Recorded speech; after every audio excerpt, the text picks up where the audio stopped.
Now it must be okay. Let us start. Om Shri Gurubhyo Namaha Harihi Om. Sit upright.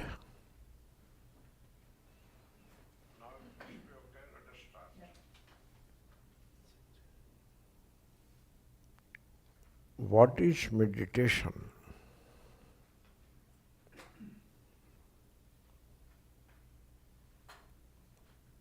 We should not relegate meditation to a corner of the day, 10 minutes, 15 minutes, etc., in some corner of the house,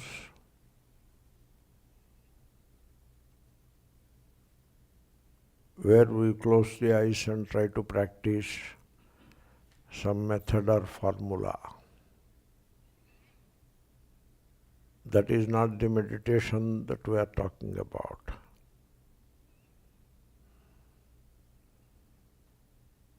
The meditation that we are looking at is an integral part of life.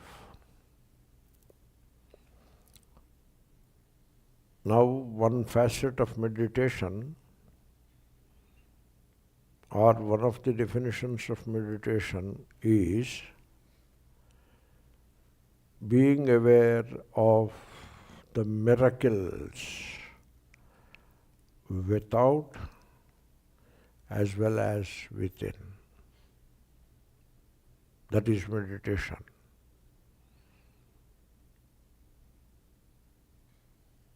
For example, I visualize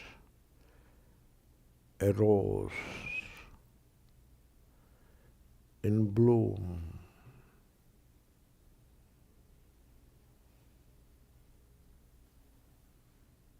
On a branch of the plant.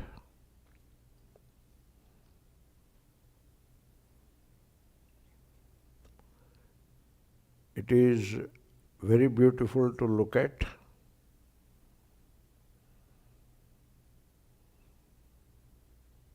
With its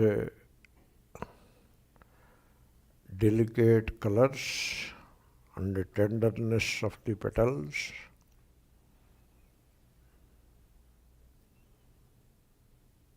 And it can be a beautiful sight in a flower vase on a table.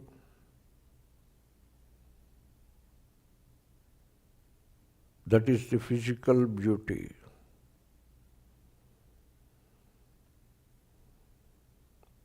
That physical beauty is the game of the mind. It is the thought process which imparts beauty to the flower in a physical sense, and also based on that physical beauty finds some utility to the flower, to decorate a table or whatever.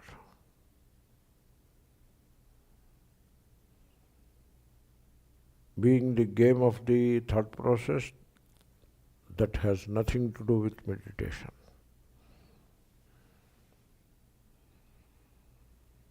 Also, when the mind is religiously conditioned, it finds another use for the flower. Pluck the flower and offer to an image in order to propitiate a god or goddess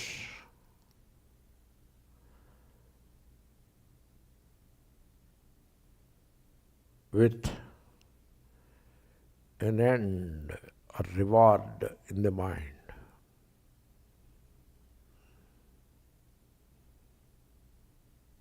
That is not meditation either.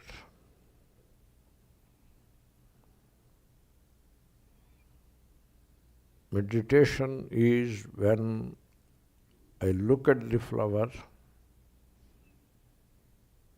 without the intervention of these games of the mind.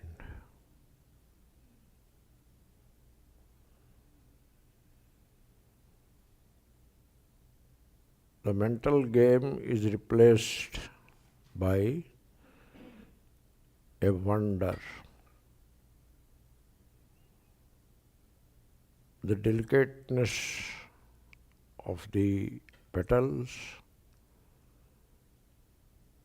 the amazing color of the flower, the plant,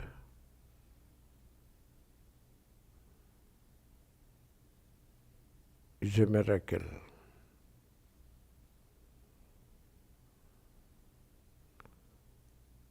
When you are aware of the flower,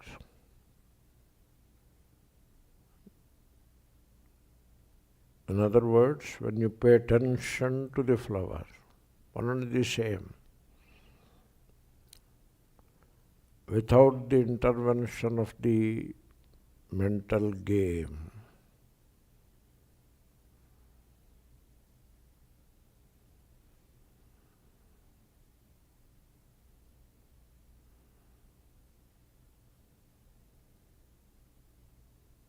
without even a hint of usefulness, utility, etc. All of that is mental game.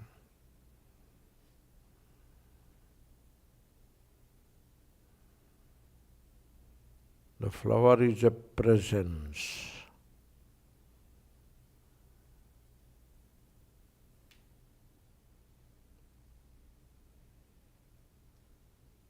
With a beauty that is beyond the physical.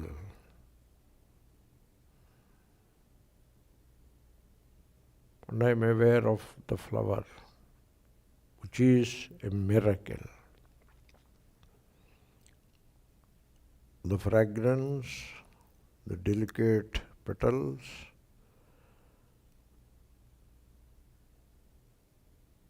the gentle colors,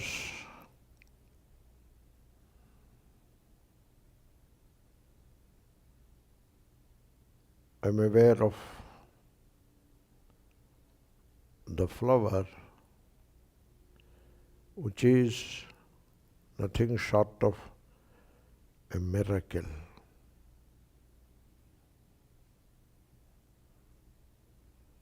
And there is the sense of wonder and joy in the heart as I pay attention to the flower.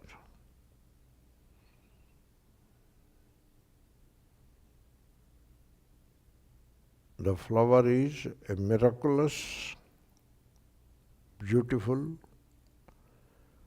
presence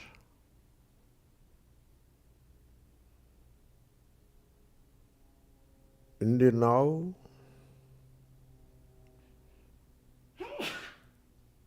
and the here.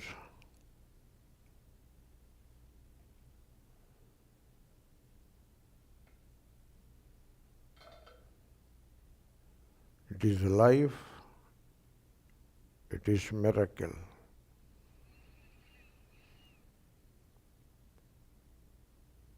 And I am aware of the miracle. And hence there is a sense of awe and wonder in the heart. That is meditation.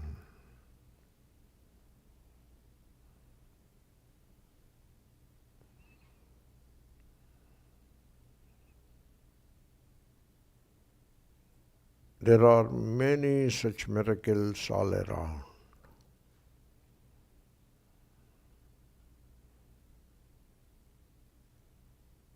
And the awareness of any one such miracle becomes meditation.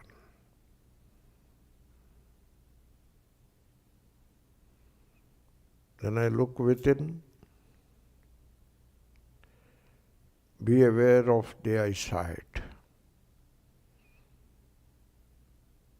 eyesight is called chakshuhu, not the pair of eyes. Pair of eyes is fine. We are looking at the eyesight.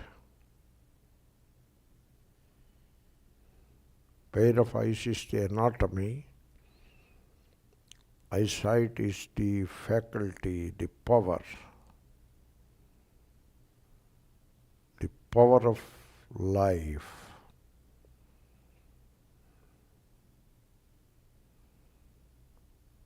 The eyesight is a miracle. It registers countless shapes, colors, but remains unimpressed, unimprinted by any one of them.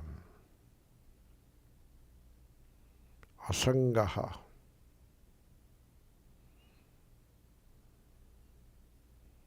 The eyesight is a mirror, not a camera.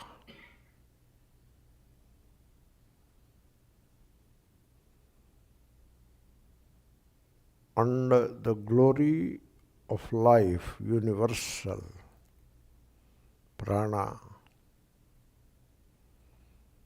is manifest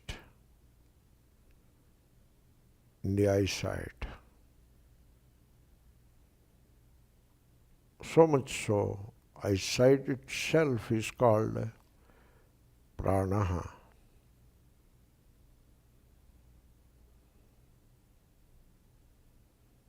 And eyesight is a miracle.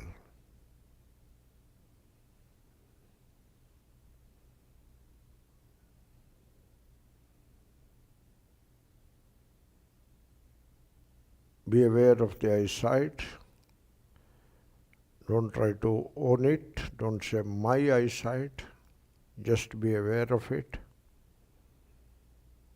What we call sakshi.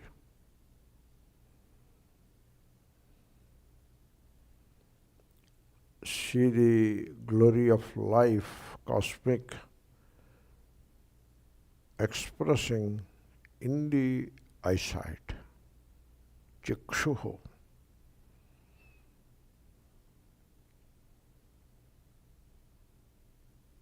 Eyesight is a miracle.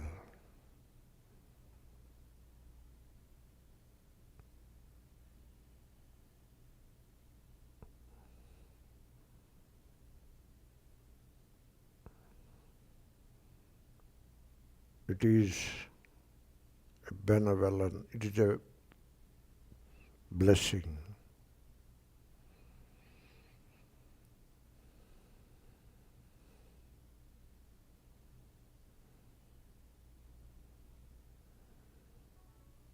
It is a miracle.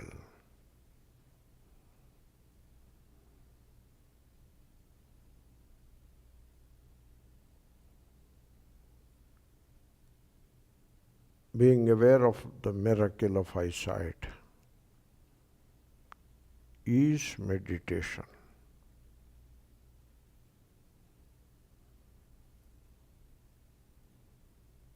Whether it is without or within,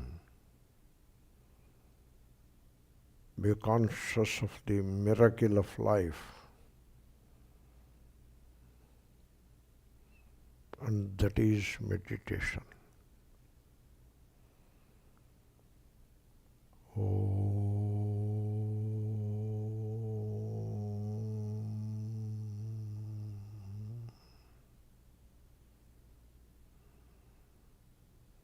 Sit at ease.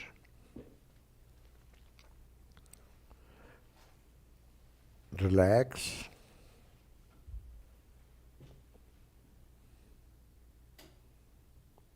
And open the eyes slowly.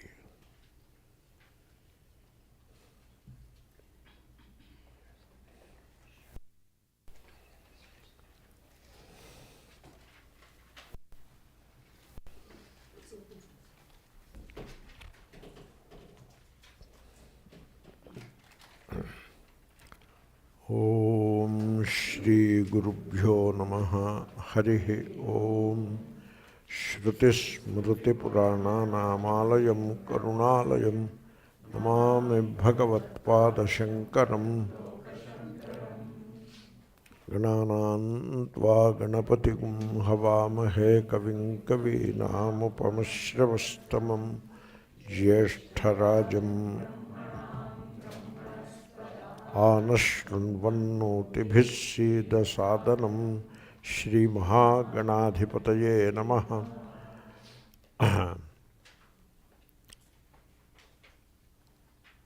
Ātmanyevākhilaṃ dṛśyaṃ pravilāpya dhiyā sudhīḥ bhāvayedekamātmānaṃ nirmalākāśavatsadā. I made a note here, finished verse number 37 on 1st December 2024. And also wrote a start to 38. That is what we have done. Numbers may change. Numbers may go this way, that way. But you are with the verse. The verse. Don't worry about the number. The verse which you have said now, that is the verse of study now. You have not studied that verse in the earlier session, right? Good. We are starting a new verse. Number doesn't matter. This verse is very important because it addresses one important aspect of Vedantic vision. We have to be very careful not to intellectualize Vedanta. It will come. Some interruption it will come. But you are able to hear what I say. You should not convert Vedanta into an intellectual accomplishment or accumulation, one and the same. What you accumulate, you consider an accomplishment. What you accumulate is not an accomplishment, it is a burden. So, we are coming.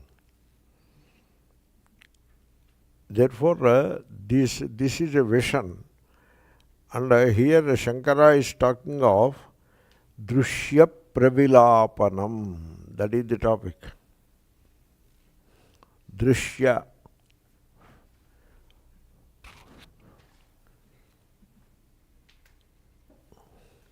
We think we have a problem with the microphones. Okay. We'll change it.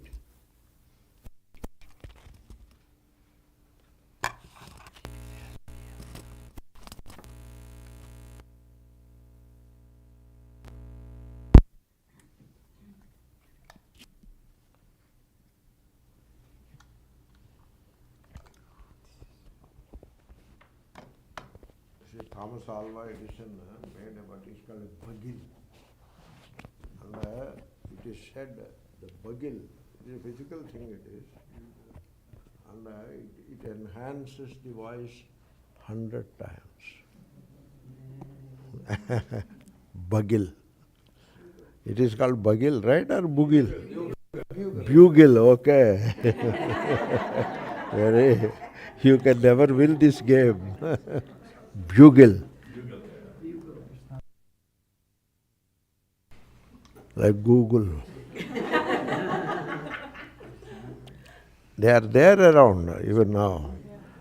It just enhances the sound by a factor of 50, 100. Entirely mechanical.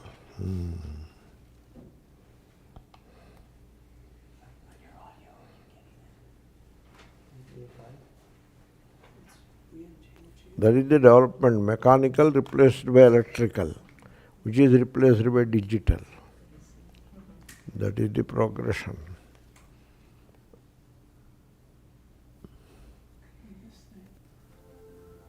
Yeah. Bluetooth, Harry. Oh, yeah, good. Good.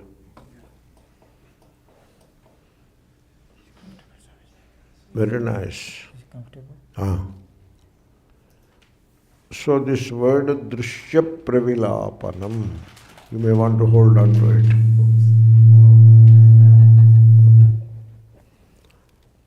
Pravilāpanam is merger. Now it looks good.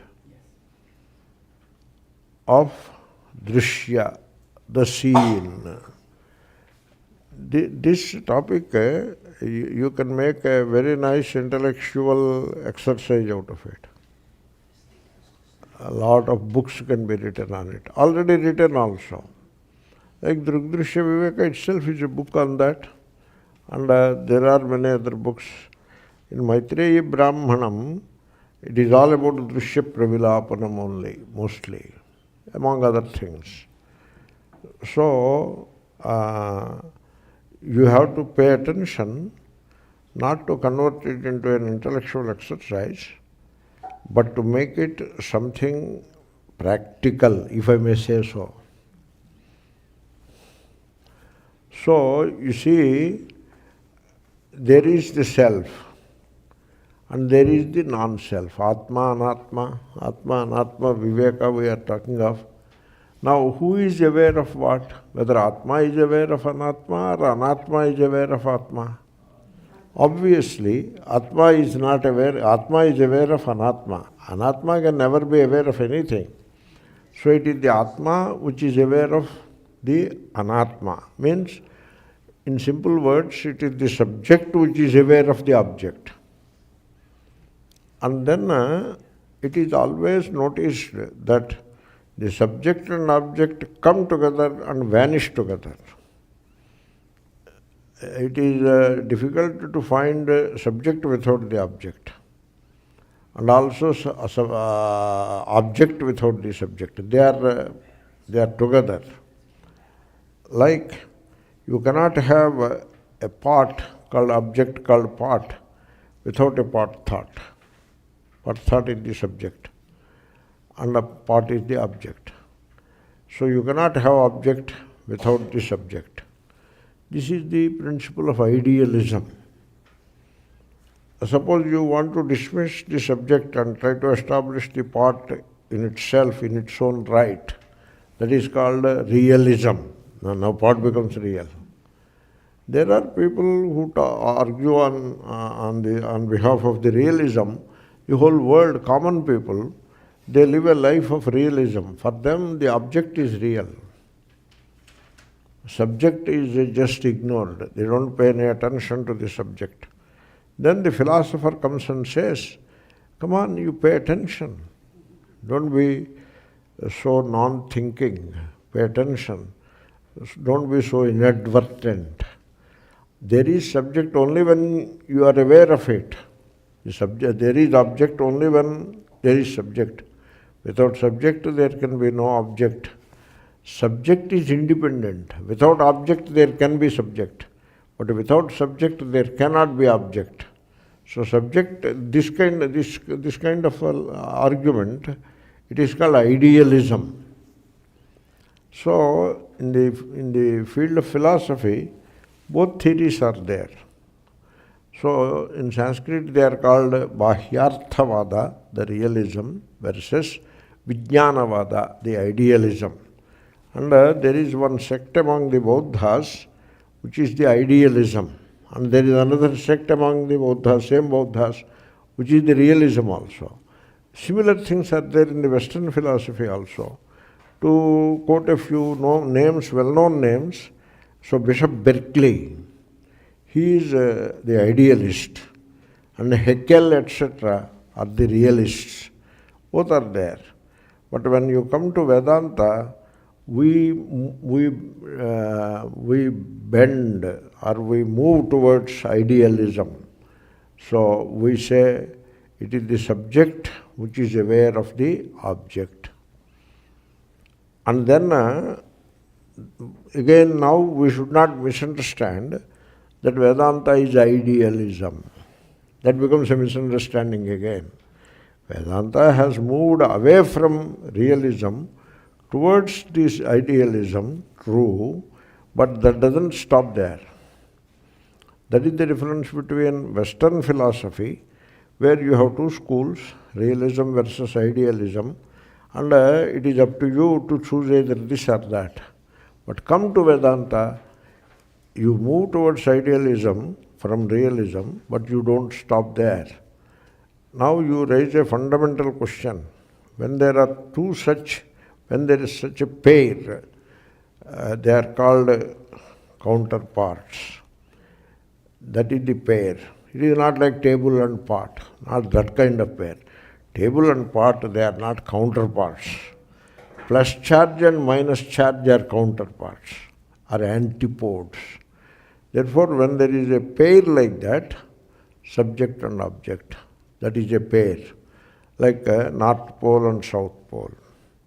That is a pair in the context of magnetic field, plus charge and minus charge in the context of electric field, and in the context of space up and down, left and right. They are antipodes, they are counterparts. So, whenever you have a pair of such counterparts, they are called dvandva, pair of opposites. That is the name given to it. In Gita we come across this dvandva all the time. For example, in our life there are many dvandvas.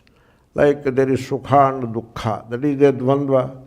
Our whole life is gone in managing this dvandva of sukha and dukkha. We want to avoid dukkha and gain sukha. But did we succeed? You show me one person who succeeded. So one person. The entire humanity is struggling to make dukkha away and get sukha near. And the entire humanity is failing.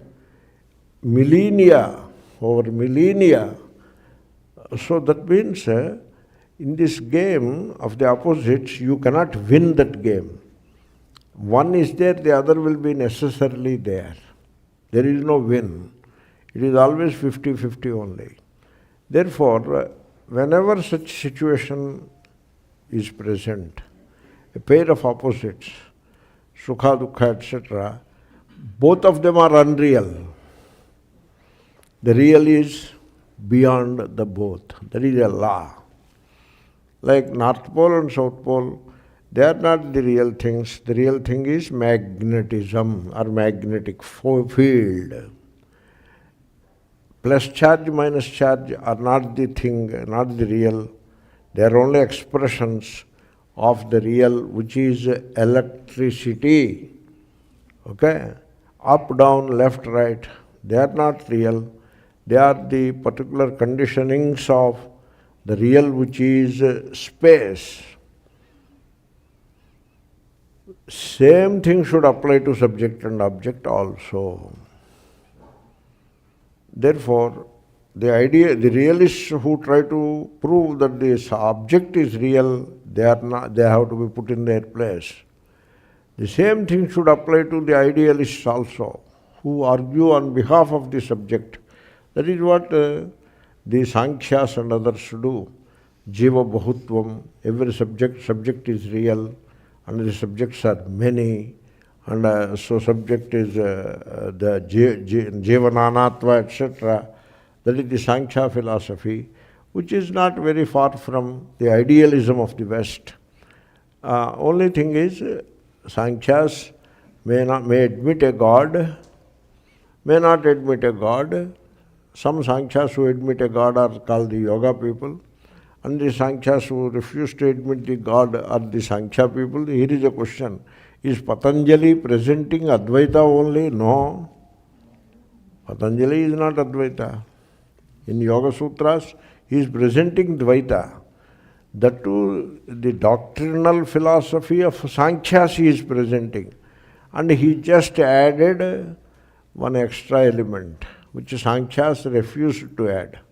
That is Ishvara. And he made Ishvara into a gentleman. That is it doesn't speak very high of Patanjali.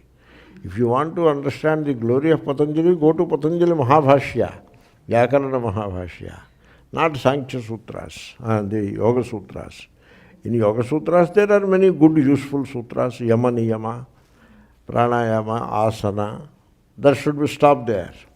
Don't go into Dharana, Dhyana, they are not very valuable.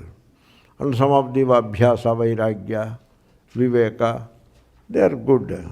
There are good things in every one of these philosophical thought processes. Other than that, Patanjali is a Dvaiti. Don't try to whitewash Patanjali, like some of these Vedanta people say. Krutajñam prati nashtatvat, like that there is a sutra. Krutartham prati nashtatvat, like that there is a sutra. Based on that sutra, they try to say Advaita, Patanjali is also Advaiti. So put everybody into Advaita and say they belong to our party. Drashtu Swarupe Avasthanam. Swarupe Avasthanam. So such sutras you quote and say Patanjali is also Advaiti. Like Shashi Tharoor is also in BJP. He says, I am not in BJP. But you proclaim that he is in BJP. Aisa nahi hai. Patanjali is a Dvaiti. Okay? And many of his sutras are good, but he is nothing, no more than a Sankhya. And therefore, put Patanjali aside. Badarayana Sutra is there, Yoga Pratyakhyana Adhikaranam. One section in which the name of the section is the section in which yoga philosophy is refuted. That is the name. So all glory to Patanjali. Therefore, the subject-object, that is what we have. You are the subject. Don't intellectualize it. Make it a part and parcel of day-to-day life. You are the subject, and the Jagat is the object. And you are the Atma, subject. Jagat is an Atma. That is where we stand. Then what happens is, between the subject and object, there is an underlying essence. Like between plus and minus charges, the underlying essence of electricity. Some example I am giving. Between North Pole and South Pole, the underlying essence of magnetism. Between up and down, the underlying essence of space. Then coming to mental things, between Sukha and Dukkha, the underlying essence of Kha, which is the mental space. Between Dharma and Adharma, the underlying essence of doership. There must be doership. Then only it can be a Dharma or Adharma.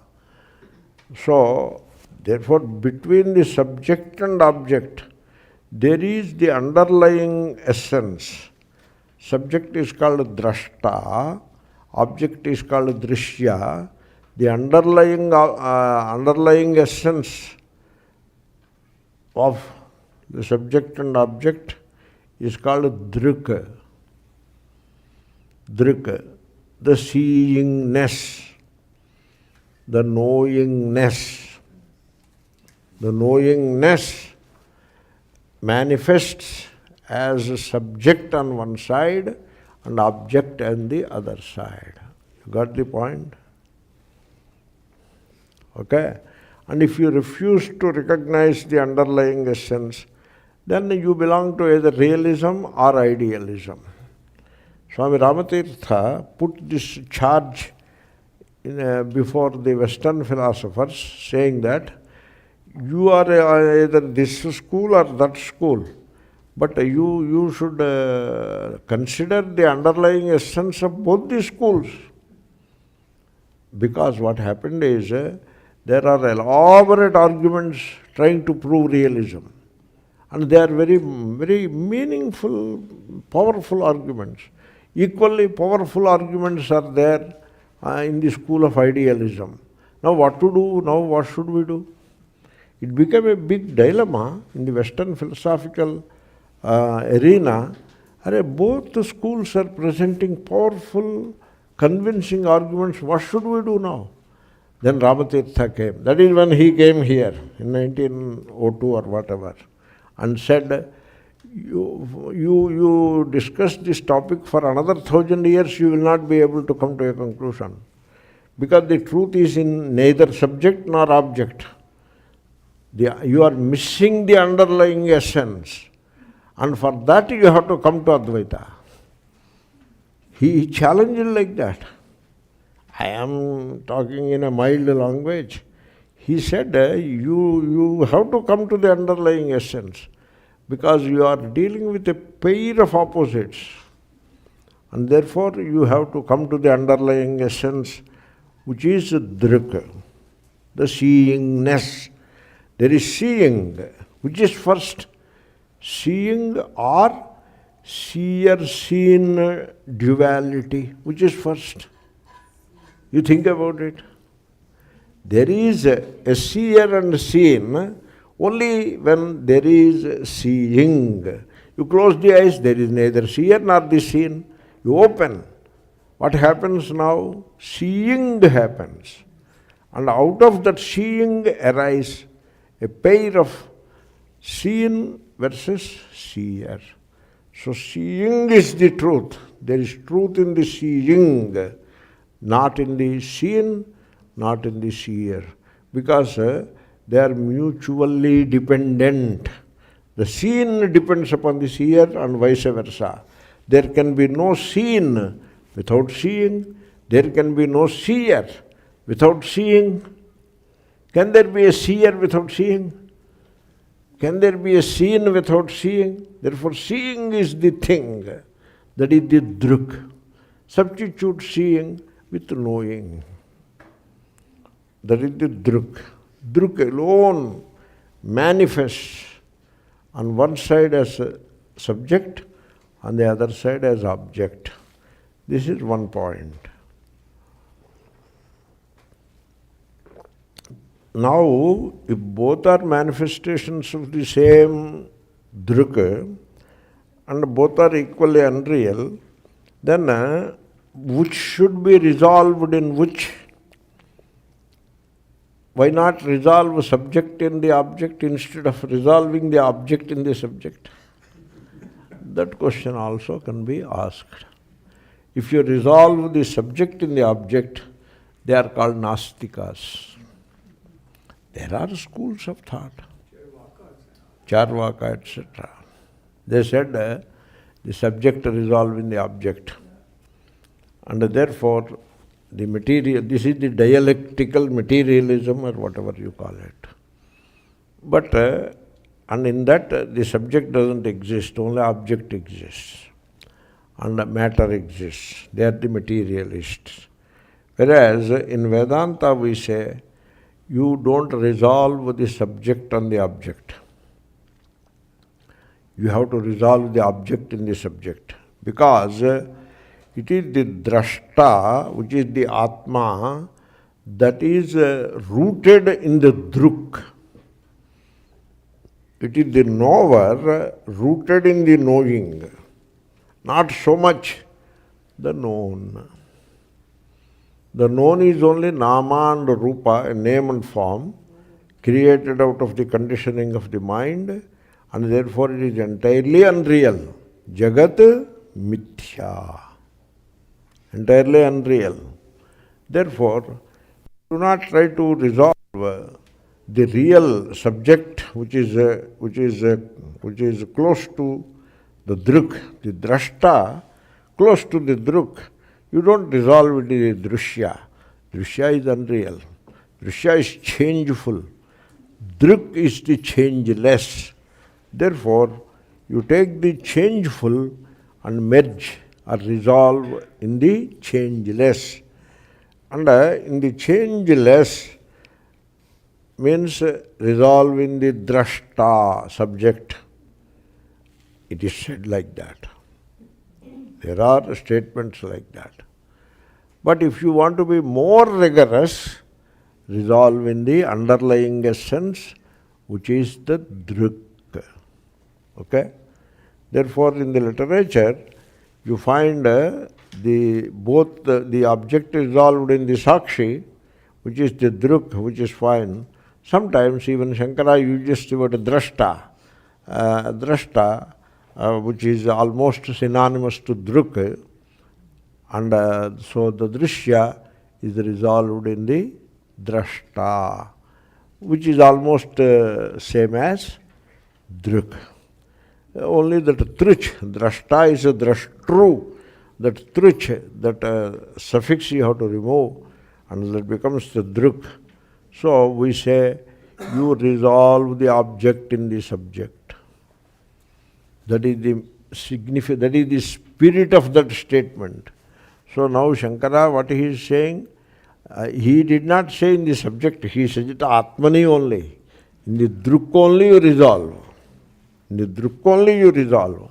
But let me this is not intellectualization. We are not making an intellectual discussion. We are talking of something which you have to do here and now. Therefore, Ramana Maharshi contributed something very unique. He said, you start with the subject-object anyway.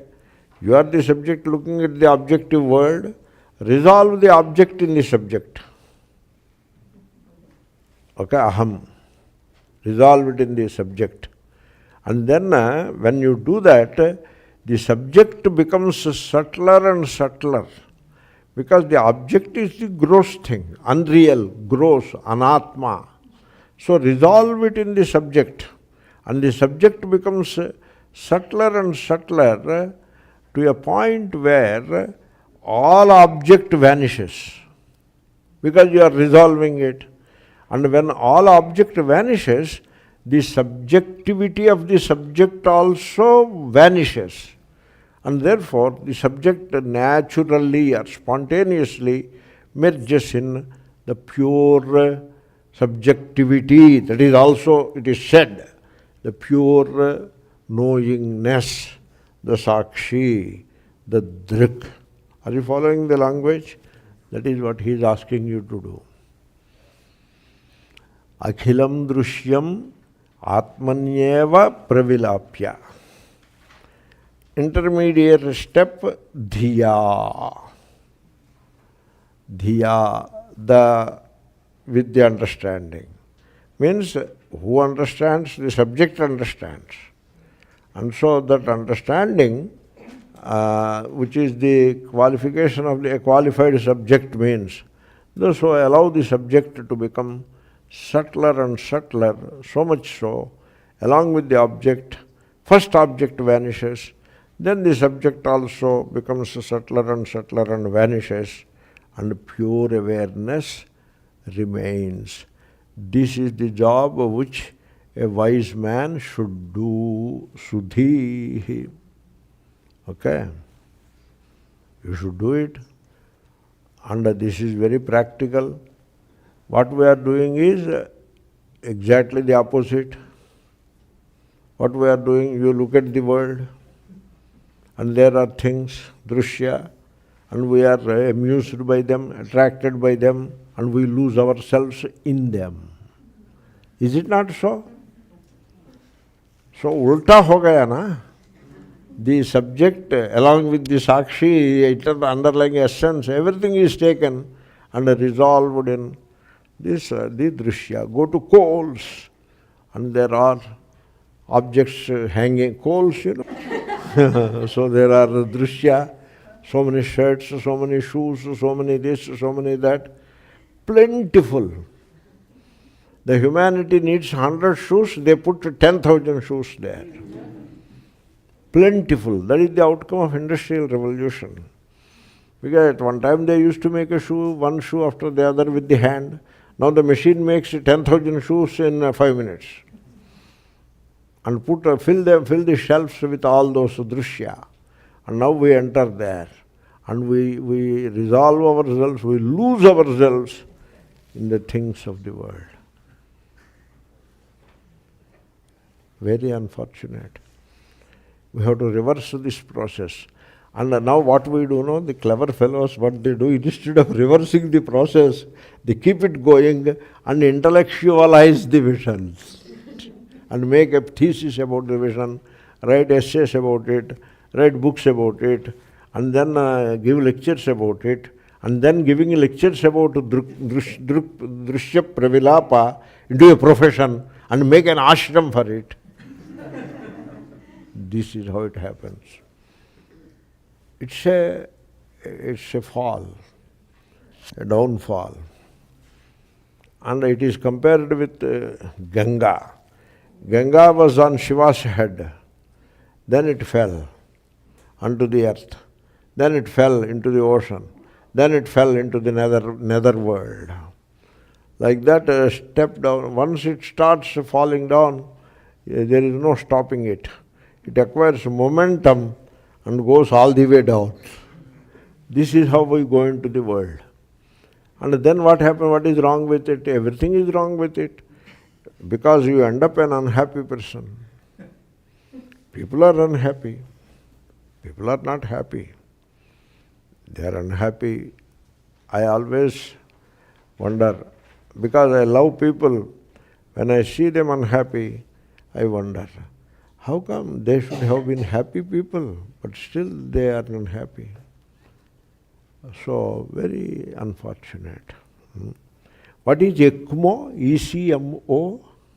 Is a procedure for heart? It's extracorporeal, some mechanism to keep some certain ICU patients alive. You look at that. They used it in COVID.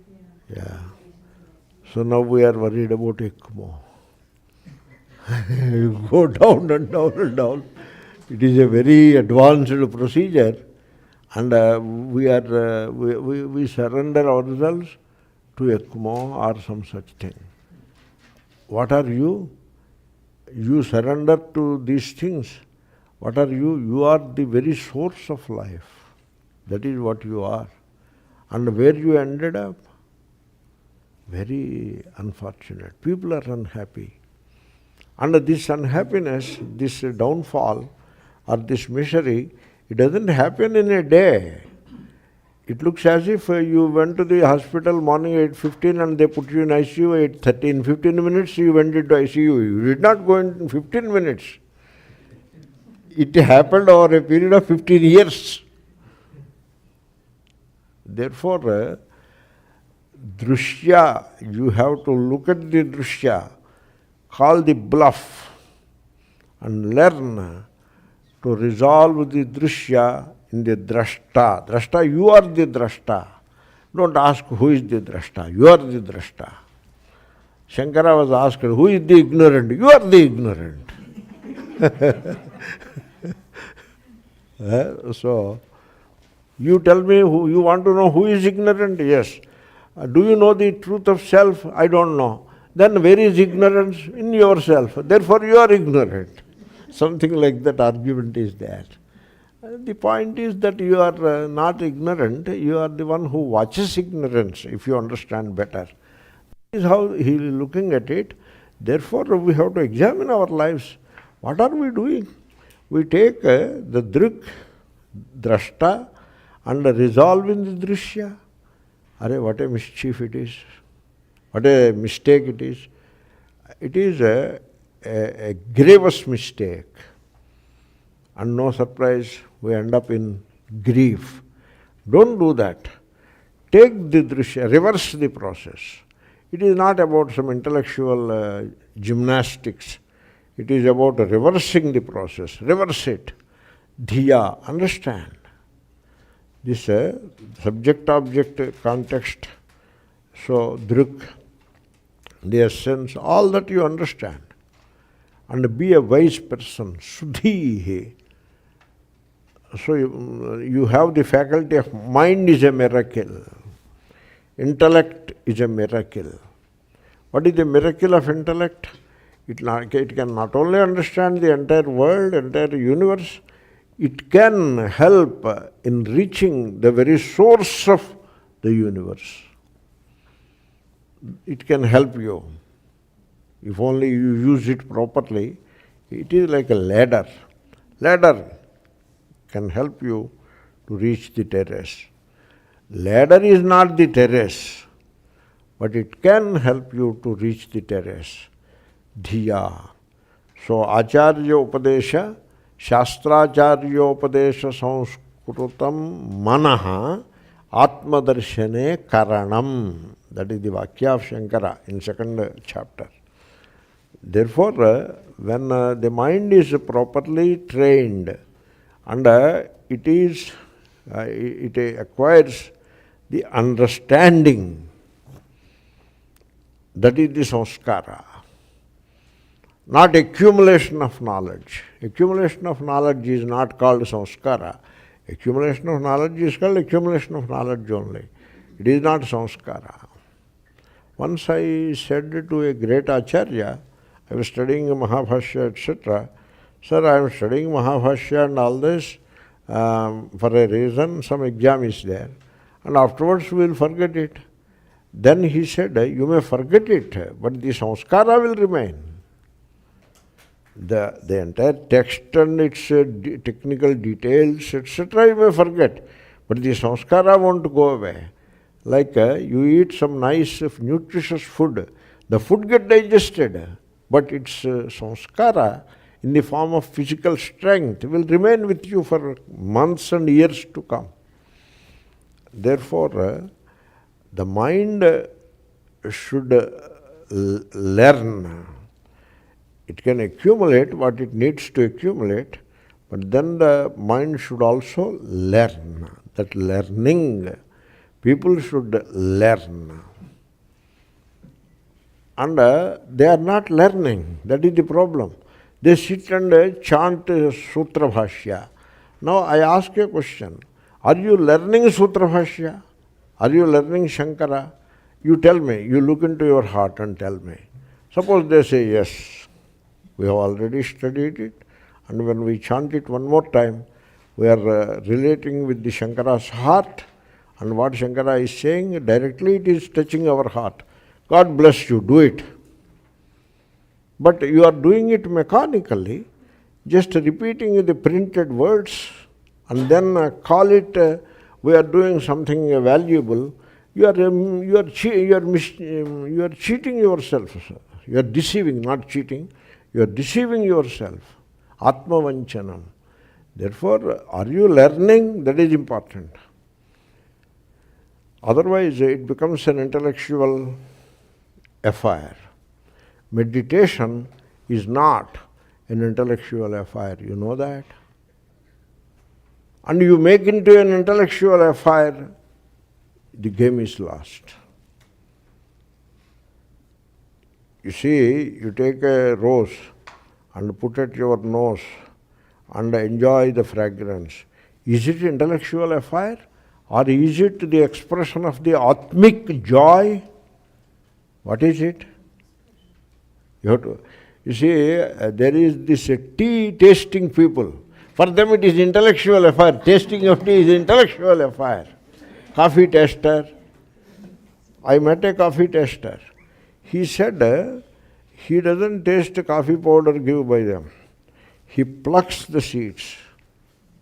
He goes to the field because he has to book a few tons of seeds will be supplied to the company.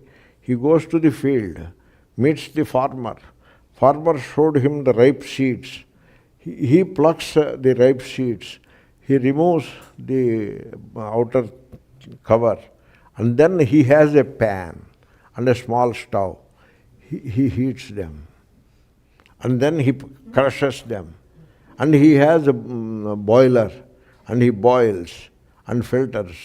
Very rudimentary instruments he has, not very sophisticated. And then he got some black liquid. He tastes it, and then he decides whether to give order or not. You got the point? It is intellectual effort for him. It is intellectual. He is not trying to drink a cup of coffee. It is intellectual for him. Now you make Vedanta like that? You should not do that. For us, it is not intellectual. When we go for a cup of coffee, it is not intellectual. It is something different. You know that. We are enjoying the coffee. We are not doing anything intellectual about it. So there is a fantastic difference between the two. And so you have to make this thing happen. So this process of resolving the dṛśya in the dṛk is called pravilāpyanam. There is a lot of discussion about it. How to do it. Now we understood the vision behind it, and also we have understood that the wise thing to do is resolve the dṛśya in the dṛk. Dṛk is in you. Dṛśya is before you because you blessed the dṛśya. You have to bless it with your vision, with your awareness. You see, there is a flower only because you are aware of it. You have blessed the flower with your awareness. That is how it has become dṛśya. And therefore, take the dṛśya and resolve in the dṛk. And this has to be done. So how to do it? This is the meditation which I have tried to introduce to you today morning. You look at a flower. This people have to learn. When you are looking around, is it the prism of the mind and sense organs through which you are looking at things, or you are looking at it direct? There is a thing called direct perception. Is it the perception? There is perception. Is it primarily through the prism of mind and sense organs? Or is it direct perception? Now in the meditation I pointed out, you look at the rose and you want to decorate the table vase, or you want to offer to an image of God. So that is how you look at the flower through the prism of mind and sense organs.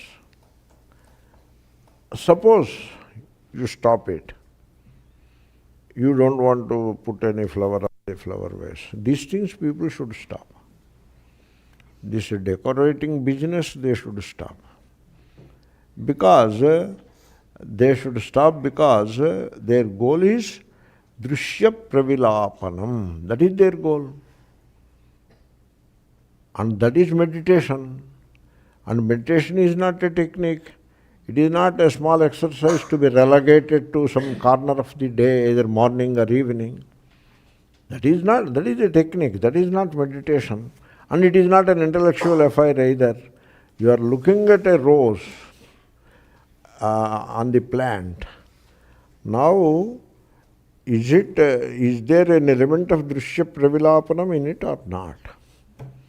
Or you are just looking at it through the prism of mind and sense organs, which is highly conditioned prism. Suppose you are a connoisseur of roses, then you are looking at the roses through that prism, like this coffee tasting person. That is not the point. And you are not looking for some flowers to offer to image and all that. And you are not interested in plucking the flower and put to the coat button. You are not. You look at the flower, means the prism, the conditioning of the mind, and sense organ we add. Sense organ is not the real culprit. The mind is the one. It is the mind which sees through eyes. So it is the mind, through the prism of the mind, you are looking at the flower, then there is no pravilāpyanam. Put the prism of the mind aside and bring out, substitute the mind with wonder. Wonder is Atma. Love is Atma. Wonder is Atma. Joy is Atma. Calculation, finding a purpose, making it useful for something or the other, this is all the game of the mind. So put aside the game of the mind, and with a sense of wonder you are looking at the flower. There is a simple word to it. That is, you are aware of the flower. You pay attention to the flower. Another expression, if you will. So pay attention. And now I ask you, when you pay attention to the flower, and now I ask you a question, you please answer me, is it a miracle or not? It is a miracle. How did it become a miracle? Because of the dṛśya pravilāpanam. That is how it became a miracle. The fact is, flower is not the miracle. It is the Atma which is the miracle. Now the flower has gone resolved in the Atma. Now Atma is appearing as the flower, if you can get it. That's why it is a miracle. Now it is meditation. This is what is called dṛśya pravilāpanam. Because the flower with a name and form, etc. is unreal. So the unreal, now out because of the wonder, because of the attention, I am using the same thing with different words.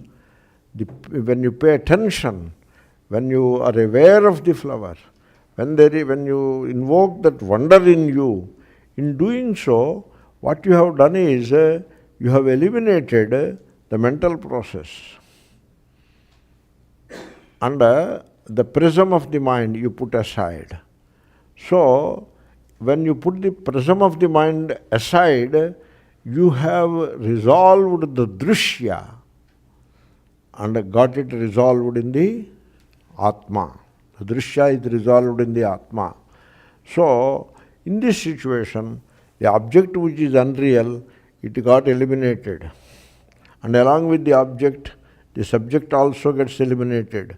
And the real survives. I will put it in a different way. And I sincerely feel that what I am putting it is the practical thing it is, the real thing it is.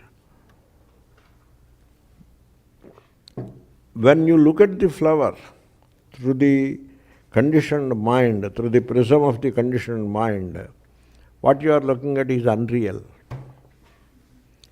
In spite of so much usefulness, etc., you bring to it $9.99, 10 flowers, $9.99. For somebody it is business. Why it has become business for somebody? Because we buddhus are there to purchase it. That's why it has become business. You stop purchasing, he will look for some other business. Right? So, therefore, so the point is, the dṛśya, you stop looking at it through the conditioned mind. You are still looking at it. Only instead of looking at it through the prism of conditioned mind, now you are looking at it directly. This is called direct perception. And in direct perception, sometimes it is called apperception, APP. In apperception, as the prism of the mind is put aside, gently put aside, not violently, gently put aside. Because Patanjali wants you to put aside violently. Now, that doesn't help. No violence, no control, no enforcement. Gently you push aside. Lalayet chitta balakam. O silly mind, you please move aside. It moves aside. You are the master, it moves aside. Now you are aware of the flower. And you see that it is a miracle. You see it. It's not that somebody told you it's a miracle, therefore you clap. That is not the point. You see the miracle. You experience the miracle of the flower. And in doing so, you are in touch with the real. That is the sarvam khalvidam brahma. You are in touch with what is real. Now, where is real? Real is where the unreal is seen. You should not say real is where unreal is. Okay? So you have to say real is where the unreal is seen by the silly mind. Like rope is there where the silly mind sees the snake. That is the real. And now You are in touch with the real. And that is the miracle. The wind is a miracle. The river is a miracle. The mountain is a miracle. The tree is a miracle. The dry leaf is a miracle. The bird, the plant, the animal, every one of them is a miracle. And in understanding it as a miracle, you are in touch with the real. You are touching the real. You understand the touching? You are touching the real. That is the real. This is how the rishis looked at the world. And instead of seeing the jagat, they ended up discovering the real in it. Sarvam khalvidam brahma. When you say sarvam khalvidam brahma, that is a nishedha samanadhikaranyam. That the nishedha must be there. Means stop seeing with the conditioned mind. Then what would otherwise have been sarvam now looks as the real Brahma. Therefore, this is what is called dṛśya pravilāpanam, and it is a great meditation. Dṛśya pravilāpanam is a great meditation. Therefore, you eliminate the unreal by gently putting aside the mind. The real survives. And in fact, to tell you the truth, it is the mind which created the subject and object. Mind alone divides, self-divides. On one side as the object and on the other side as the subject. Because what you call the flower outside, there is no flower outside. What you call flower outside is also mind only. And the one who sees and enjoys the flower is also the mind. And therefore the mind itself is self-dividing itself into an object. Play.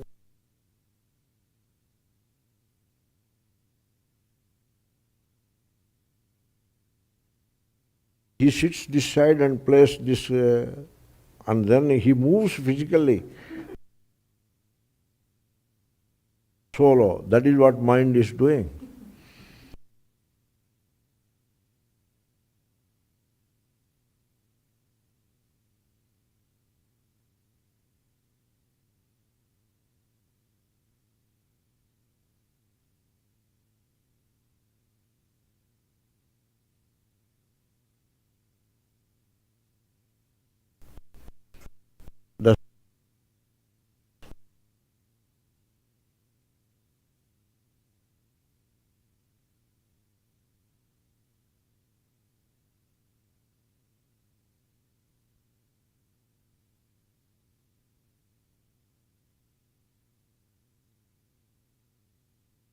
Upon such an erroneous idea that the subject is different from the object, and object is real, subject is real or not, all these erroneous ideas cause misery.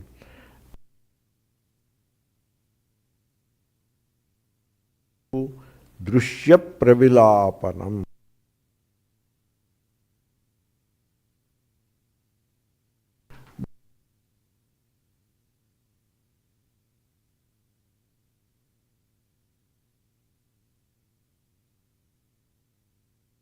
Understanding.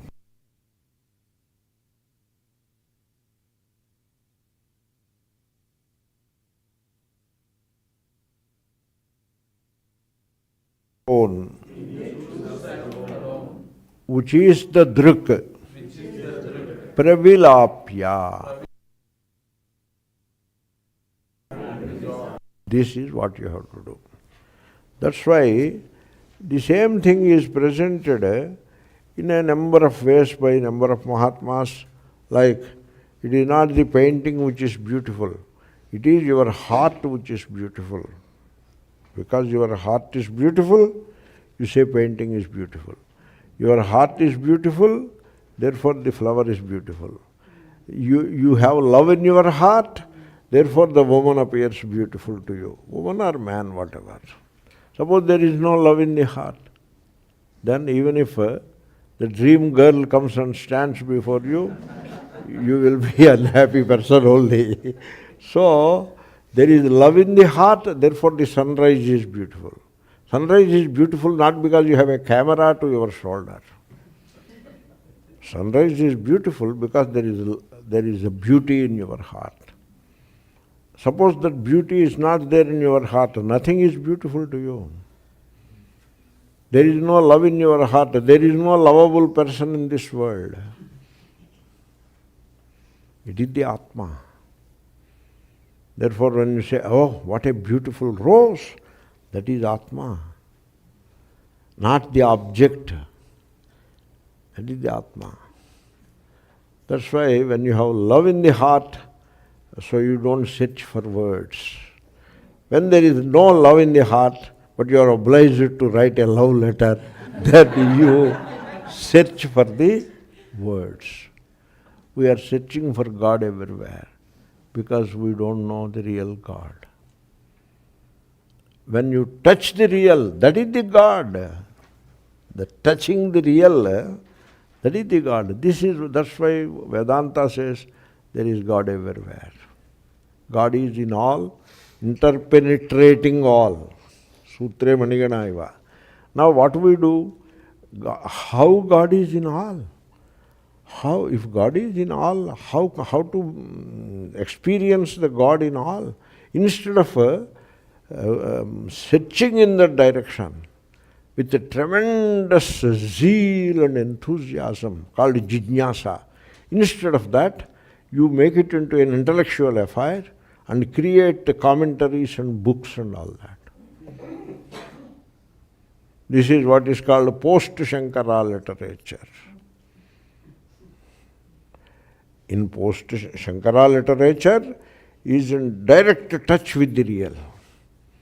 Direct touch. Brahma satyam jagan mithya. Jivo brahmaiva naparaha. Iti Vedanta dindimaha. Direct touch with the real. And now they come the commentaries which are not in direct touch with the real. There are but the exceptions, but they try to intellectualize it and in the process miss the real, lose the real, left with a lot of intellectual effort, which is very fulfilling in itself. It is like you have many wonderful tasty dishes without having health. When the stomach is upset, what Haldiram can do to you? So that is how, that's why all these commentaries, all those books, they do not make us happy people. Very sad. My appeal to you is just hold on to this sentence. ātmanyevākhilaṃ dṛśyaṃ pravilāpya. Dhiyā. Understanding is the key there. Sudhīḥ. Be sudhīḥ. You are a realized soul. The world can do nothing to you. And then another line is also there, we will come to it. And one question I will answer in the meanwhile. Patanjali question I have answered. The first question, what is the difference between mata? Mata is religion. Mata is opinion. Both meanings are there. In fact, the primary meaning of mata is opinion. Matam mama, this is my opinion. But then the interesting aspect is mata is also religion. This only shows the religion is but an opinion. Aisa hai. It is like that. So what is the opinion? It's a thought. And what is the origin of religion? Thought. So somebody's opinion becomes your religion. Somebody's opinion. That's why that somebody is called original mischief maker. Really. That's why mata as an opinion, mata as religion, both meanings are interrelated. That settles it. Om Purnamadaḥ పూర్ణమిదం పూర్ణముదచ్యతే పూర్ణమాదాయ పూర్ణమేవావశిష్యతే శాంతి శాంతి శాంతి